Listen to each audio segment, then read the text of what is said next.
안녕하십니까. 드라마 캐릭터 감정사 드보세입니다. 오늘 살펴볼 드라마는 바로 보이시죠? 화면에. 바로 누군지 아시겠어요? 아시는 분들도 계시는 것 같은데 굉장히 오래된 드라마죠. 2010년 1월부터 3월까지 방영이 됐는데 요즘 보기 좀 어려운 그 물리적 분량입니다. 24부작인데요. 바로 그 유명한 추노. 추노 그럼 바로 떠오르는 노래들도 있죠. OST도 굉장히 유명했는데 추노는 2010년 초에 방영이 된 KBS 그 미니 시리즈였습니다.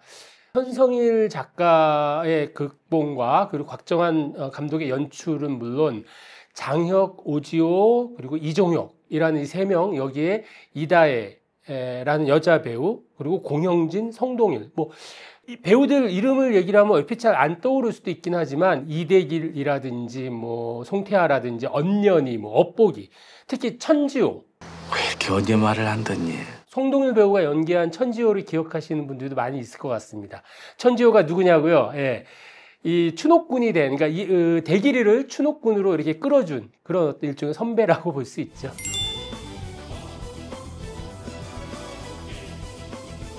이 추노는 병자호란 이후에 굉장히 혼란스러운 그런 시대를 배경으로 하고 있습니다.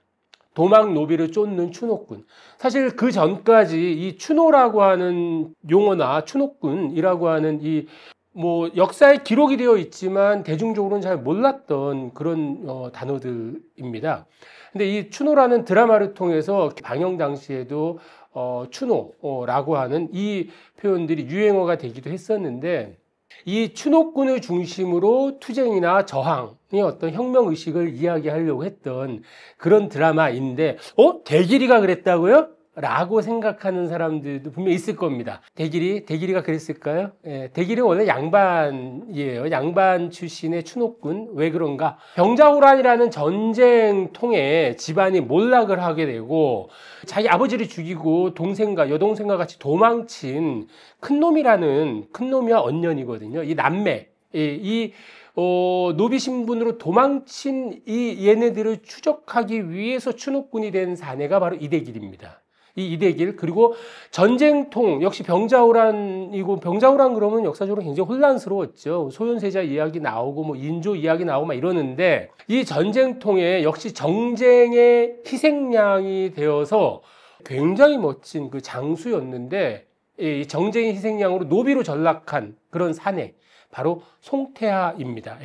이 오지호 배우가 굉장히 매력적으로 연기를 한 그런 인물이고요.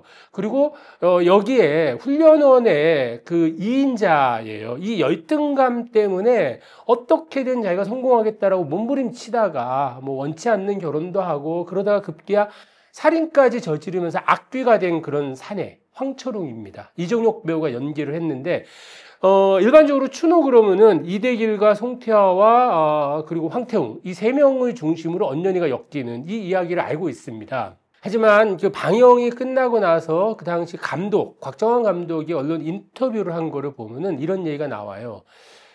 추노는 시대의 모순을 맨몸으로 부딪혀 나갔던 조선 상놈들 이야기라고 하는 얘기입니다.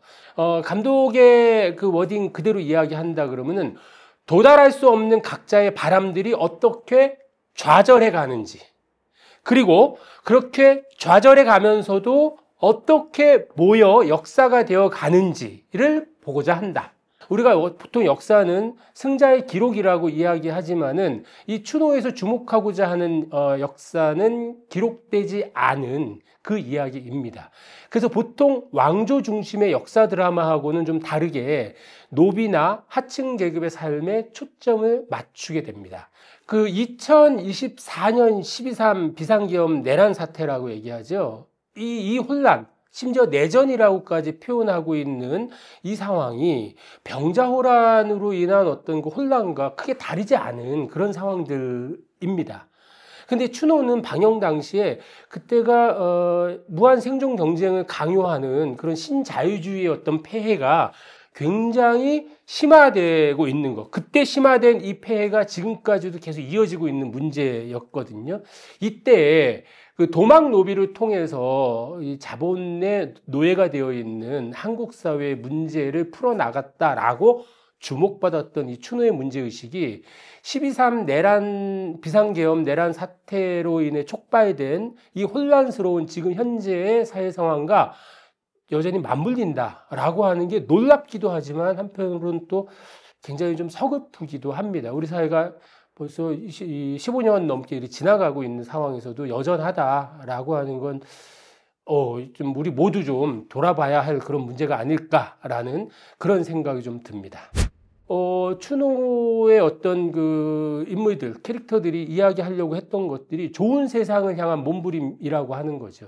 지금도 우린 많은 사람들이 좋은 세상을 만들기 위해서 몸부림을 치고 있습니다. 여기에 얼마나 많은 사람들이 동조하느냐라고 하는 거에 따라서 많은 것들이 좀 달라질 수는 있는데 이 혁명을 꿈꾸는 방식은 좀 추노에서는 좀 다릅니다. 이대길이나 송태하가 체제 내에서의 어떤 혁명을 꿈꾼다라고 하는 거. 사실 체제 내에서 혁명을 꿈꾼다라는 거는 불가능한 이야기일 수 있어요. 여기에 대해서 이걸 치고 나가면서 이대길에 비해서는 상대적으로 주목을 덜 받은 인물이 바로 업복인데요. 노비죠. 이 업복의 경우는 체제를 전복하면서 뒤집으면서 혁명을 지향하겠다라고 하는 이런 어떤 문제의식을 가지고 있습니다. 그래서 기층 민중을 상징하는 캐릭터가 바로 업복이인 거고 감독 역시 당시 노비들이 자신의 처지를 자각하는 것, 그리고 일어서는 것, 또 업보기로 이어지는 그 사건이 절망의 바닥을 치는 그래서 또 다른 희망을 꿈꿀 수 있는 것, 이 얘기를 하고 싶다라고 하는 거였는데 대길이가 워낙에 셌죠. 언녀나라고 얘기하는 이 대길이가 워낙에 세서 좀 묻혔어요. 그래서 제가 이 추노의 캐릭터 감정을 하면서 주목한 거는 대길이나 송태하나 이런 인물들이 아니라 바로 업보기를 좀 보고자 합니다. 공영진 배우가 연기를 했고 상당히 많이 주목을 받았습니다. 이 업보기를 설명하는 첫 번째 키워드는 무엇이냐? 빚 때문에 노비로 전락한 관동 포수입니다. 이 포수가 빚 때문에 선대에서 남긴 빚 때문에 노비로 팔려간 그런 비극적 상황인데 이 상황은 추노꾼인 이대길과의 관계에서 이제 풀려 나갑니다. 이 업보기는 원래 호랑이 사냥의 명수였어요. 총 막 굉장히 막 잘 쏘고 막 실력이 뛰어났는데 빚 때문에 그리고 노비로 팔려가서 머슴 생활을 하다가 도저히 못 견디겠다 해서 도망을 쳤는데 바로 이 도망 노비를 추적하는 그 추노꾼 이대길에게 잡히게 되고 바로 이 오른쪽 뺨에 그 당시에 이 인두로 지지는 거죠. 이 노예 노자를 써가지고 하는 이걸 인두로 지져가지고 도망 노비 낙인을 찍는 거죠. 그 장면 보면은 막 살이 타는 그 냄새가 막 화면을 뚫고 막 느껴질 만큼 고통스러운 그런 상황이고 그래서 이 업보기는 양반에 대한 증오심이 굉장히 강합니다. 이때 누군가가 접근을 합니다. 양반을 죽여서 상놈의 세상을 만들 수 있어! 라고 하는 그런 당이 있다. 거기 입당을 하자. 이제 전쟁을 해야지요. 선해청에 불을 지르는 것으로 전쟁을 시작해야지요. 진짜로 시작하는 거래요? 예.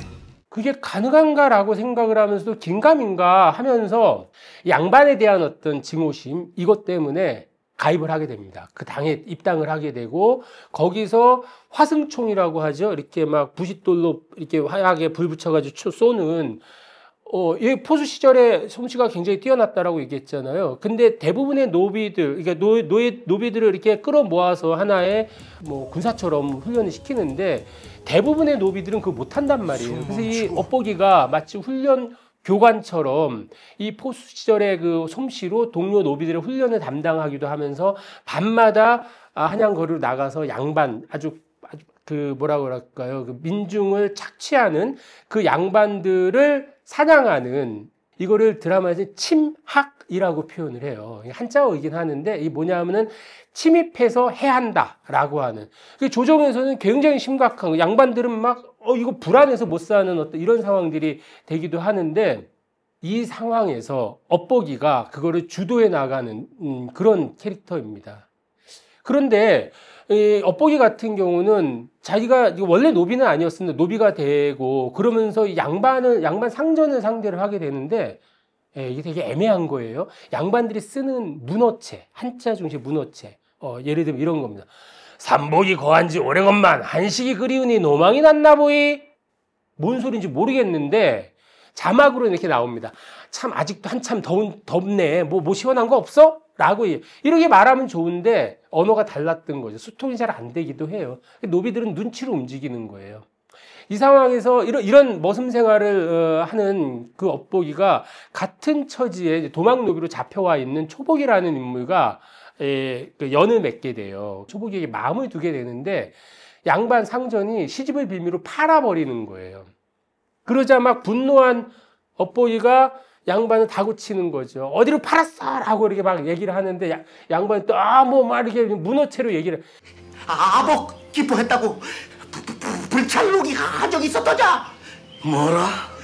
부모님에도 굳이 이 건을 어찌 이리 마마바네이가 이러지 마라! 여기서 봉건 시대의 어떤 계급적 그 차이들 있잖아요. 이게 확연하게 드러나는 거고 업보기의 캐릭터가 좀 더 선명해지죠.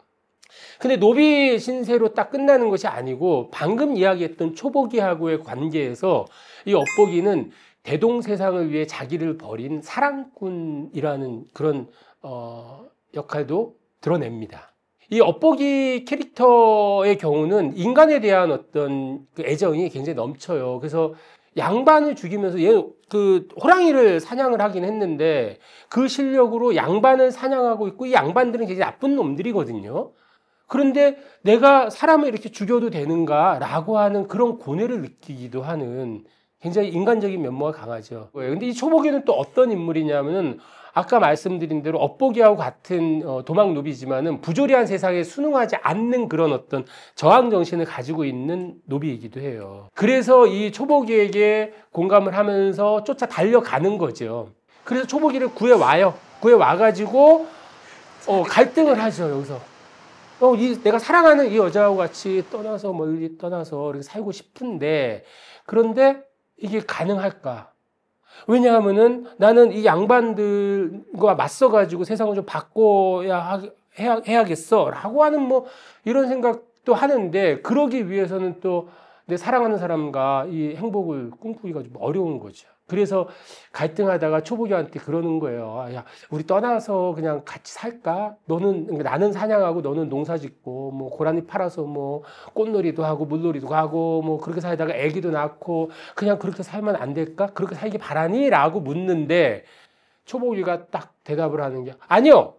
그럼 세상은 누가 바꿔요? 가서 싸워야죠. 라고 하는 말에, 그래, 고맙다. 라고 이렇게 얘기를 합니다. 그래서 이 정말 사랑하는 마음이 강하지만은 대의를 위해서 그리고 모두가 다 함께 평등하게 잘 사는 그 대동세상을 위해서 자기를 버린 그런 사랑꾼이라는 캐릭터가 두드러지게 되는 거죠. 자, 그래서 혁명의 길로 갔어요. 근데 혁명의 길은 어땠을까? 이게 이제 세 번째 키워드가 되는 건데 이렇게 정리할 수 있습니다. 실패했으나 끝내 승리한 혁명가. 예, 무슨 얘기냐면 절반의 실패고 절반의 성공입니다. 흔히 통상적으로 관념적으로 표현하는 것. 이거는 그분, 이름은 안 나옵니다. 그분이라고 하는 호칭으로 불리고 있는 그분과 그리고 이경식이라는 당시 좌의정과의 어떤 관계 속에서 이게 드러나는데 아까 말씀드렸죠. 양반을 죽여서 상놈의 세상을 만든다. 그러니 우리 함께하자라고 얘기하는데 업보기는 아니 우리가 이겨서 양반들을 종으로 부린다면 지금이랑 뭐가 다르냐라고 의구심을 품고 물어봐요. 그런데 이 지금이랑 다를 바가 없는 그 세상을 위해서 내가 이렇게 희생을 한다? 이상하잖아요. 그러니까 그분이 뭐라고 얘기하느냐면 양반 상놈 구분이 없는 세상은 절대 오지 않아. 그러니 우리가 힘을 가져야 돼 라고 또 이렇게 추동을 한단 말이에요. 아니 힘을 가져도 안 그러면 되는 거 아니래요. 그럼 뭘 하나? 제도를 바꾼다거나 라고 얘기하는데 그러니까 사람이 제도를 바꿀 수 있지만 제도는 사람을 바꾸지 않는다. 예, 요즘하고 마찬가지죠. 사람 한 명에 의해서 대통령 한 명 잘못 세웠다가 세상이 막 이렇게 혼란스럽고 이런 적이 사실 다들 충격을 받는 거죠. 그러니까 결국 제도가 문제라고 얘기하지만 실은 제도보다 더 큰 문제는 사람이었던 거죠. 다시 엿보기로 돌아오면은 몽상가 같은 혁명가보다도 살아가는 사람과의 행복을 꿈꾸었던 그 엿보기가 바로 그분의 어떤 사상의 감흥을 받기는 하는데 문제는 그분의 정체입니다. 이 정체 보신 분들 기억난다라고 생각할 수 있겠지만은 제가 그분이 누군지, 왜 엿보기가 격분을 해서 왕궁으로 직접 쳐들어가겠어 라고 해서 총을 들고 광화문으로 달려가는지, 그렇게 갑니다. 그래서 엿보기의 최후인데 그 이유는 설명을 드리지 않겠습니다. 네. 왜냐하면은 지금 OTT 플랫폼 웨이브에서 이거 다시 볼 수 있거든요. 지금 봐도 굉장히 흥미롭게 볼 수 있을 겁니다. 직접 한번 확인하셨으면 좋겠는데, 엿보기의 혁명의 절반의 성공이라고 하는 건 바로 그분과 권력의 숨은 실세였던 좌의정, 그 이경식 대감이 엿보기의 총에 죽어요. 하지만 엿보기는 또 금군들에게 추포가 되죠. 그런데 굉장히 인상적인 거는 그렇게 금군들에게 패대기 쳐가지고 바닥에 얼굴이 딱 이렇게 돼요. 근데 이걸 카메라가 잡는 부분들이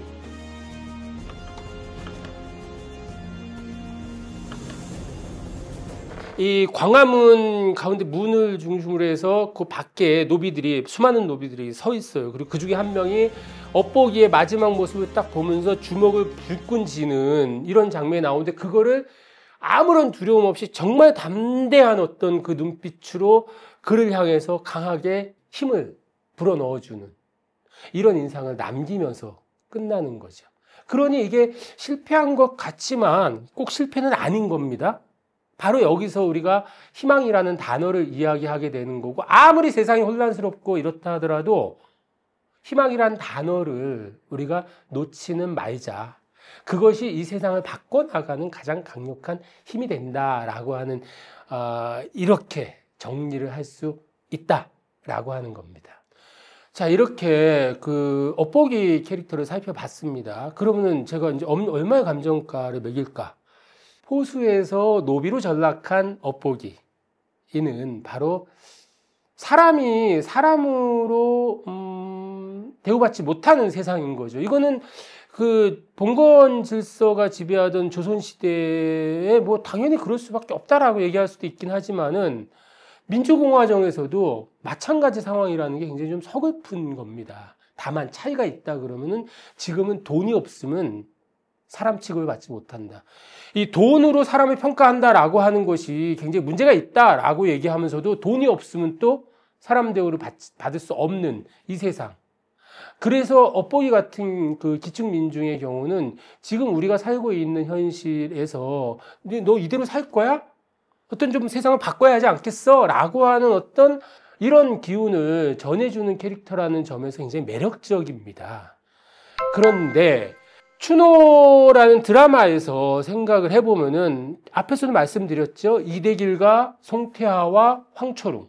대단히 매력적인 캐릭터들입니다. 하지만 딱 그들은 역할로 이제 한정이 되어 있던 것들이고, 지금 우리가 그 인물들을 가지고 무슨 얘기를 할 수 있을까라고 하는 어떤 그런 의구심을 지울 수가 없는데, 엿보기의 경우는 지금 현재도 내가 이렇게 억압받고 혹은 뭐 여러 가지 이유로 삶이 쉽지 않은 그런 상황에서 어떻게 살 것인가 라고 하는 어떤 인간다운 삶에 대한 이 고민을 하게 만든다.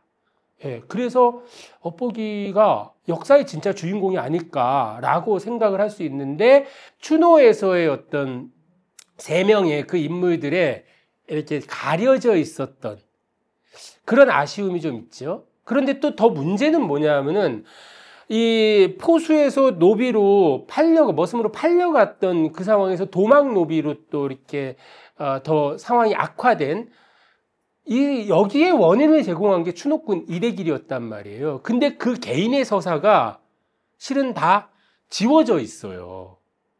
이 개인의 서사가 지워졌다라고 하는 점에서 어떻게 보면은 역할만 있는, 우리 이런 세상에 이렇게 살면 안 돼. 그래서 앞에 제가 설명드렸던 대로 감독이 의도했던 그 문제의식을 드러내기 위한 그런 캐릭터로 만들어지면서 틀에 박힌 캐릭터라고 하는 이 인상을 지울 수가 없는 거죠. 틀에 박힌 캐릭터, 굉장히 매력적이지만 틀에 박힌 캐릭터가 된다라고 하면은 한마디로 얘기하면 식상한, 굉장히 정형화된 캐릭터라고 얘기를 할 수 있고, 여기서 캐릭터 자체의 감정가를 매긴다라고 했을 때 고민이 좀 많이 생깁니다.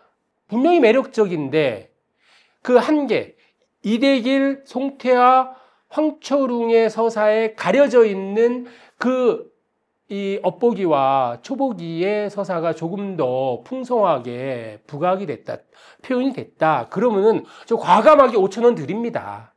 그런데 그게 아니기 때문에. 그리고 추노가 엿보기의 이야기가 아닐 수도 있거든요.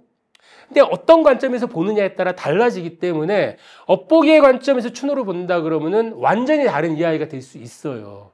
그 부분을 보기에 빈약하다, 서사가. 그래서 한 1,500원을 깎아야 할 것 같아요. 아쉽지만. 그래서 추노의 엿보기 캐릭터의 최종 감정가는 3,500원입니다.